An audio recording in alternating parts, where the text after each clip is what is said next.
રસાયણશાસ્ત્રની અજાયબ દુનિયામાં આપનું સ્વાગત છે, જ્યાં વસ્તુઓ જેવી દેખાય છે એવી હંમેશા હોતી નથી. આજે આપણે એક એવા જાદુઈ કોન્સેપ્ટની વાત કરવાના છીએ જ્યાં એક જ રાસાયણિક ફોર્મ્યુલા હોય પણ અણુઓ અલગ અલગ રૂપ લઈ શકે છે. અને આ કોઈ ખાલી થિયરી નથી. આ સિદ્ધાંત દવાઓથી લઈને ફ્યુઅલ સુધી બધી જ વસ્તુ પર અસર કરે છે. તો સવાલ એ છે કે જો આપણી પાસે બિલ્ડિંગ બ્લોક્સ એટલે કે પરમાણુઓ એક સરખા જ હોય તો એમાંથી બનતી વસ્તુઓ અલગ કેવી રીતે હોઈ શકે? આ તો એવું થયું કે જાણે સરખી જ ઈંટોના ઢગલામાંથી કોઈ ઝૂંપડી બનાવે અને કોઈ મહેલ.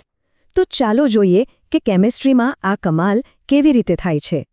શરૂઆત કરવા માટે આપણું પહેલું ઉદાહરણ છે બ્યુટીન. એનું સૂત્ર છે C4H10. આનો સીધો મતલબ એ થયો કે આપણી પાસે 4 કાર્બન પરમાણુ અને 10 હાઇડ્રોજન પરમાણુ છે. બસ આટલી જ સામગ્રી છે આપણી પાસે. તો આ 4 કાર્બન અને 10 હાઇડ્રોજનને જોડીને આપણે કેટલી અલગ અલગ રચનાઓ બનાવી શકીએ? લાગે તો એવું કે એક જ બને, પણ ના, અહીં જ તો આખી મજા છે. જવાબ છે 2. એક જ સૂત્ર પણ 2 તદ્દન અલગ સંયોજનો. ચાલો જોઈએ કયા છે એ. આ 2 સ્વરૂપો છે N-બ્યુટેન અને આઇસોબ્યુટેન. નામ અલગ છે પણ યાદ રાખજો, બંનેનું સૂત્ર તો C4H10 જ છે. ફરક છે એમની ગોઠવણીમાં, એમના સ્ટ્રક્ચરમાં. ચાલો હવે એક પછી એક બંનેને નજીકથી જોઈએ. સૌથી પહેલા વાત કરીએ N-બ્યુટેનની. અહીં Nનો મતલબ છે નોર્મલ, એટલે કે સાવ સીધું સાદું. આમાં કોઈ ટ્વિસ્ટ નથી. 4 કાર્બન પરમાણુઓ એક પછી એક સીધી લાઇનમાં જોડાયેલા છે. જાણે ટ્રેનના ડબ્બા હોય, એકદમ સીધી સાંકળ. હવે જરા આઇસોબ્યુટેન પર નજર કરીએ. અહીં આખી રમત જ બદલાઈ જાય છે. મુખ્ય લાઇનમાં હવે ફક્ત આ 3 જ કાર્બન છે, અને જે ચોથો કાર્બન છે એ વચ્ચેના કાર્બન પરથી એક બ્રાન્ચ એટલે કે શાખા તરીકે બહાર નીકળે છે. આ નાનકડો ફેરફાર જ બધું બદલી નાખે છે.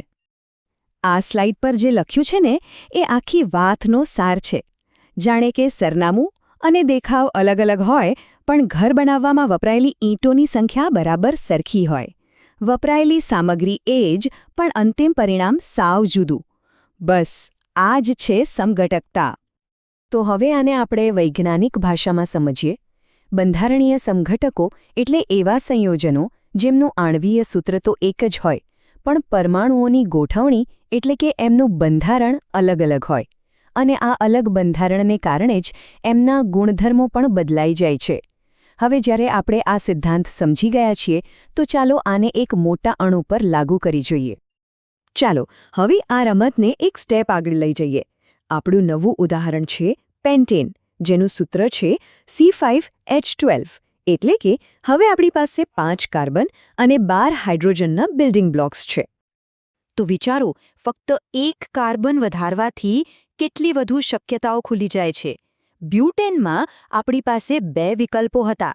પેન્ટેનમાં આ જ પરમાણુઓથી આપણે 3 અલગ અલગ રચનાઓ બનાવી શકીએ છીએ. ચલો એ ત્રણેય પર એક નજર નાખીએ. પેન્ટેનના આ 3 સમઘટકો છે N-પેન્ટેન, આઇસોપેન્ટેન અને એક નવું નામ નિયોપેન્ટેન. ચાલો હવે એક પછી એક આ ત્રણેયની રચનાને સમજીએ અને જોઈએ કે એમાં શું ફરક છે. પહેલું તો એ જ આપણું જાણીતું N-પેન્ટેન. બ્યુટેનની જેમ જ અહીં પણ N એટલે નોર્મલ. આ સૌથી સરળ અને સીધું સ્વરૂપ છે. 5 કાર્બન પરમાણુઓ એક લાંબી સીધી સાંકળમાં જોડાયેલા છે. કોઈ શાખાઓ નહીં, એકદમ સિમ્પલ. હવે બીજું છે આઇસોપેન્ટેન. આ પણ આઇસોબ્યુટેન જેવું જ છે. અહીં મુખ્ય શૃંખલામાં 4 કાર્બન છે અને 5મો કાર્બન એક શાખા તરીકે જોડાયેલો છે. સ્ટ્રક્ચર થોડું વધુ રસપ્રદ બન્યું નહીં? અને ત્રીજું અને સૌથી અલગ નિયોપેન્ટેન. અહીં નિયો એટલે નવું, અને એની રચના ખરેખર નવી જ છે. આમાં મુખ્ય શૃંખલામાં ફક્ત 3 જ કાર્બન છે અને બાકીના 2 કાર્બન વચ્ચેના કાર્બન પર 2 અલગ અલગ શાખાઓ તરીકે જોડાયેલા છે. આ એક ખૂબ જ કોમ્પેક્ટ અને સપ્રમાણ રચના છે. તો ચાલો અત્યાર સુધી જે જોયું એને ટૂંકમાં સમજી લઈએ. 4 કાર્બનવાળા બ્યુટેનના 2 સમઘટકો, અને જ્યારે આપણે માત્ર 1 કાર્બન વધાર્યો અને 5 કાર્બનવાળા પેન્ટેન પર આવ્યા તો એના 3 સમઘટકો બન્યા. અહીં કોઈ પેટર્ન દેખાય છે? હા, બિલકુલ. અને આ જ આપણો મુખ્ય મુદ્દો છે.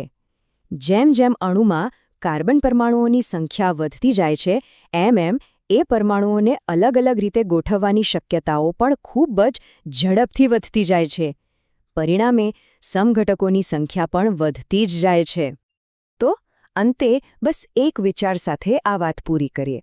જો ફક્ત એક કાર્બન ઉમેરવાથી શક્યતાઓ આટલી વધી જતી હોય તો પછી વિચારો કે 10, 20 કે પછી હજારો કાર્બન ધરાવતા અણુઓની દુનિયા કેટલી જટિલ અને વૈવિધ્યસભર હશે.